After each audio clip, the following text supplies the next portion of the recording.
Why is her? Well, can you tell me what's wrong with her outfit here to the right? She look like she going to a club, not an interview. Not an interview. She may be going to a modeling gig or something like that. The back is out. The skirt is way too short for an interview. Okay. And why do you think on the left Her side? arms are covered. She looks good. What do you mean? No, it's not. For an interview. No. I'm not saying there's nothing wrong with the outfit. That's just not appropriate. That's not appropriate. Period. So what about on the left side? Her arms are out? Do you think that her outfit is more presentable for an interview? Yes. How come? Because you don't want nobody to see your armpit. Okay. Sometimes you use the deodorant, if you use the solid one, or people can see it, but if it's liquid you cannot see it. So it's good to cover your arm, not to keep it like that, because whoever looking at you, there's no gap that will keep their eye from looking through your whole body. So you have to be professional. Which one are you talking about, Nora? Talking about that. Well, I was asking about the left side. The dudes where her arms are out, but it's still considered to be acceptable for an interview. Which I can understand what you're saying. Like it would be nice if you just covered up your arms. But in this situation, they're saying that it is acceptable. Her dress is fitted, but it's not too tight. It's not like trying to show off anything sexual.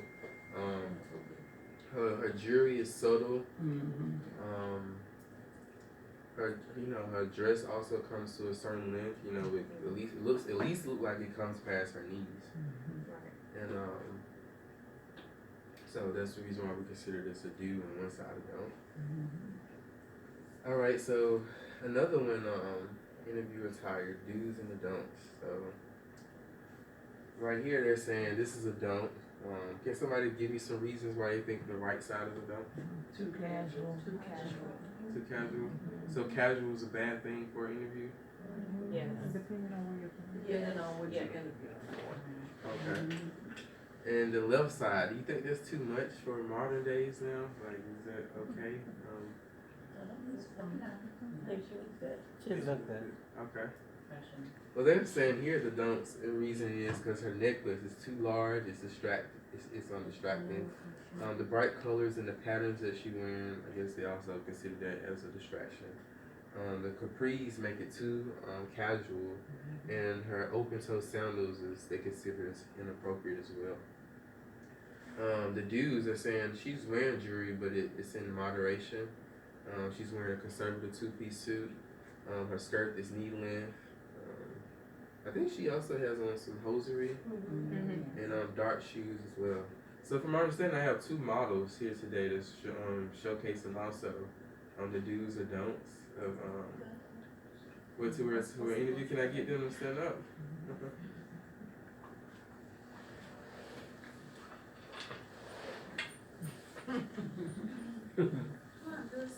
Which is which? Can you tell me who's who? Y'all stand in the middle, I can't see them.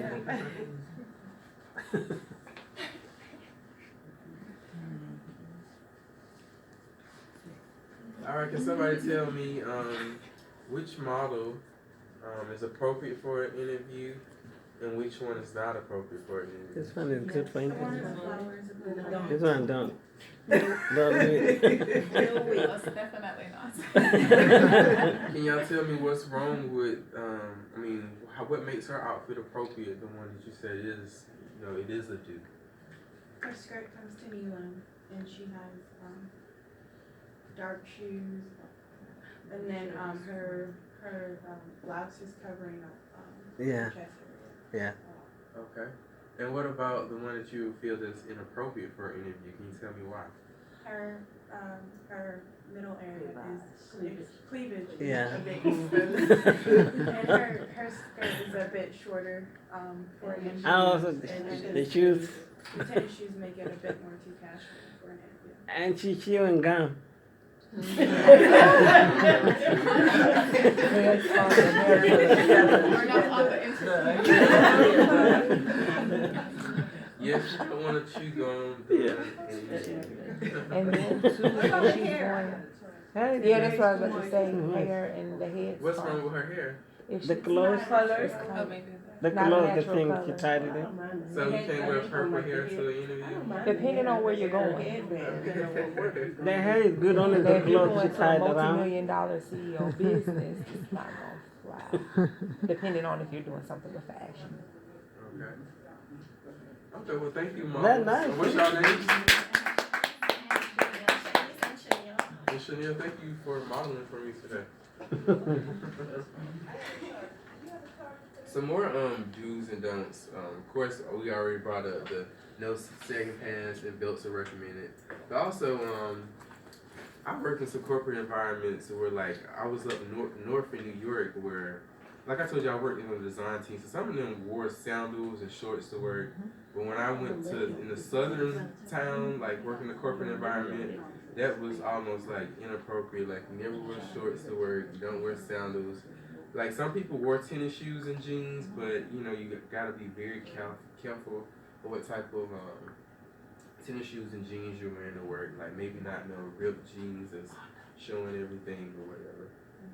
But then it isn't that because one is more or less probably a millennial business, and the other is a southern, very traditional business.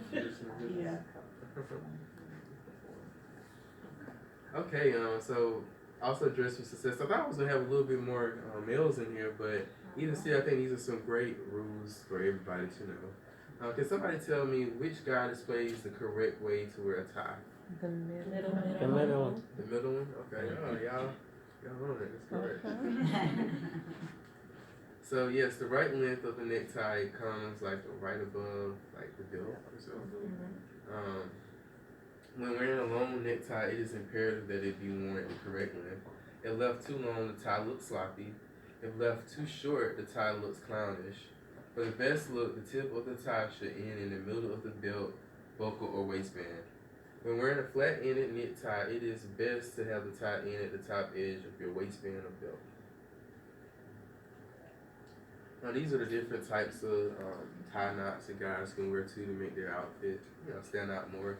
You have the double knot, dress knot, plain knot, half Windsor knot, the simple knot, Windsor knot, Prince Albert knot, the trend knot, and double cross knot. That's a lot of different knots.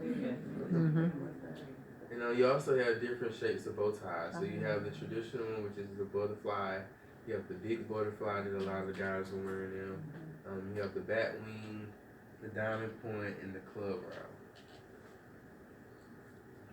And also some more accessories, like if you feel like in the workplace that you're kind of bored with what you're wearing, you can always add some nice accessories to make your outfit pop. Like socks are definitely in. You can show off your dress socks in a working environment. You can wear some nice subtle jewelry. And also men, they can also wear pocket squares, and the ladies, you can put on a nice classic scarf. And that's the end of my presentation today. Any Q&A? Yes. Do you plan on expanding from ties and pocket scarves and stuff like that? Yes.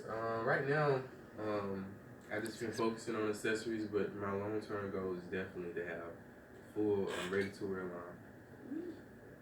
I first started off with scarves, so every year I kind of been adding stuff. So then I added pocket squares, ties, bow ties. This year I added socks and kimonos, and eventually I continue to add more stuff. But then adding more stuff just creates more work, like for yourself. But yes, I do plan on it. What's your favorite part about being an independent business owner? Oh wow, being in control of my time is a great one. I love seeing people wear my product and the kind of response, like how it makes them feel. Sometimes when they buy it, like they're so happy they bought themselves a gift, or like when they actually put it on and they get compliments. Like that's one of the best things to me about being an entrepreneur, being a fashion designer. I think those were like meeting people, traveling. Those are my favorite things. Yes. What's your name too, by the way? My name is Noah. Noah? Yeah. I spelled it. N-G-O-R. N-U-R? No. N-G. N-G-O-R. G. O-R. O-R. O-R. No. Yeah, the G is silent. Yeah. Okay. And what's your name too, by the way? Sorry. Nikayla? Okay. Nikayla, okay. What What's your question? what make you go in design art? What made me go into fashion? Yeah. Since I was a toddler, I used to like to scribble fashionable women on paper. I used to like to dress my mom. By 5th grade, I learned what a fashion designer was. Yeah. Like, he had all these brands like Sean John and Ralph Lauren and stuff. And I was like, one day I want to be like, have my own clothing line. And I had like an art background as well. And I used my art background to help pay my way through college. And I went to Savannah College of Art Design. I studied fashion design there. And I got recommended by my teachers to combine both of my passions, art and fashion. And that's kind of gave birth to my business. So, do you travel to go do the presentation of your skill in other countries? I've once studied abroad in Hong Kong, and I did like a designing for a brand class there, and we had to do like a big presentation at SCAD, telling them about the latest trends and about the looks that we created and why they think this is the looks that's in. I've lived in other places like New York too, and I do pop-up shops around the southeast or whatever. And thank you for coming. This is beautiful, beautiful items. I'd like to know where we can purchase them. I have an online website. It's CedricBrownCollections.com. I have a few boutiques that carry my stuff. Bill Hallman and Emmett Park. We have Ebenezer Baptist Church Gift Shop. Okay. Square Threads in Marietta, just to name a few. And I'm here in person, so I can always sell one in person. Cedric, since we're talking to students, how do you keep yourself motivated? We know that this part, it looks simple. The designs are already made. Seems easy, but I know there were some tough times. So how do you motivate yourself, and how can you encourage the students to motivate themselves to pursue their dreams? Well, first thing I would say, prayer definitely works. Having asking, I feel like keep on asking, and the door will open up. Definitely have my mom as a support, encourages me and always support no matter what. I was a part of Leadership Academy. I went to GPC, so I can come in this room here and start asking a bunch of questions and not crying, but a little bit, when things may get a little tough or something. I've also been a part of different organizations, like business organizations and stuff. I have mentors as well, that I go to ask advice and what do they think was the best step or the best move for me to make. And I definitely believe that many councils definitely help you make better decisions. Anything else? Any more questions? Yes, sir. Do you have kids? Oh no, sir, I don't. If you have kids in the future, you like your kid to do something like this? I wouldn't. As long as I'm successful at it, I think they can be successful at it too. Yeah, they could. When I pass along, carry on my business, help take it to an even better level. So, Yeah. Yeah. And what about the people? You showed the short video, people who do stagging pen. What would you tell them for them to learn? Because now I'm from Africa. I came from Africa. What country? South Sudan. Okay. It used to be Sudan, but it's split it into two countries. And it's those kind of dressing we don't have there, but here is here. You see, most of the people do this, black people, and when you tell them, they get offended. And we know ourselves. The way you look, you already knew There's no point that you should walk in the public places, your body is showing. How do you think that's gonna help? Now it's going everywhere, it's moving from here one speed to another country because people say it's freedom. But I don't know what kind of freedom is it. I feel like me personally, I just like be a walking example. I don't necessarily I wouldn't just go up to someone like you shouldn't sag your pants or so. But I mean, if you want to maybe say a few words to or there to them, maybe be strategic on the way you say it to them. Yeah. But me personally, I just like to be a walking example because everybody comes from different environments and people do things for different reasons or whatever. So it's good to make a approach communication. That's what you try to say? I would just say like present yourself in the best light, and maybe they see you dressed so well and nice, and like, one day I want to dress like you, or like I need to up my standards to be like you, or so. Okay. Or maybe they so uncomfortable that they don't even want to dress like that around you, something like that. Okay, thanks. Yes, ma'am. I just wanted to make a comment on that same line. I have 4 sons, and my youngest son is about maybe a year older than you. And recently he went on a shopping spree. And looking at you, it looked like you took him on that shopping spree. Because he was into the big pants and all of the hip hop gear and everything. He bought grown men's shoes. Somebody talked to him and he saw somebody, and I mean, he got all color grown men's shoes instead of all them sneakers. And he got nice shirts. His clothes are tailored. And the thing he told me was, before I was dressing like my friends, I didn't have an example. But now I have an example, and this is my fashion. So everything fits him to the T. Yeah. So somebody influenced him. So I know that works. Oh yeah. Thanks. Any other questions, anybody? Well, I have a comment.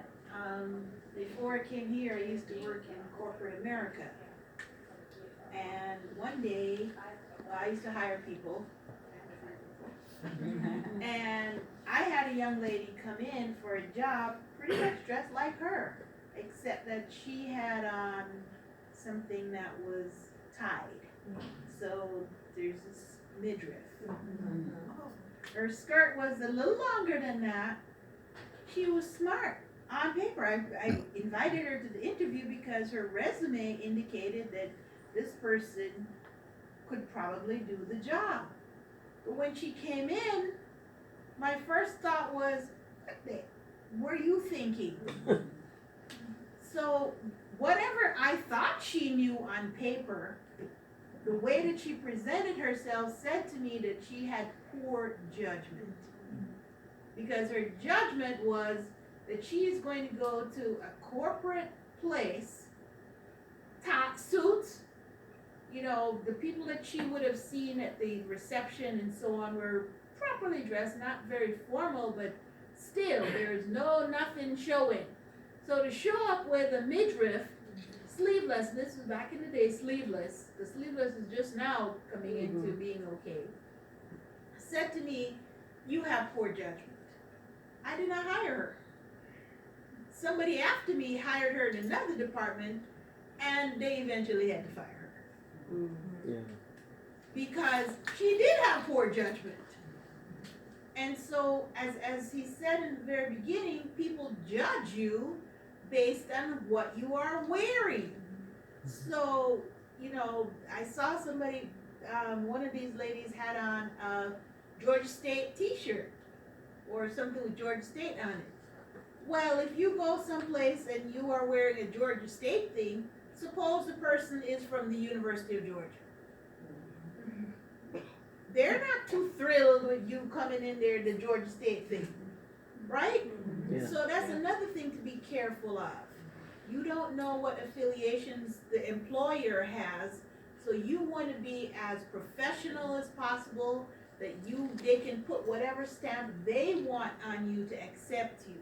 Because the role of the interview is for you to get the job. they're checking you out. Granted, you're checking them out too.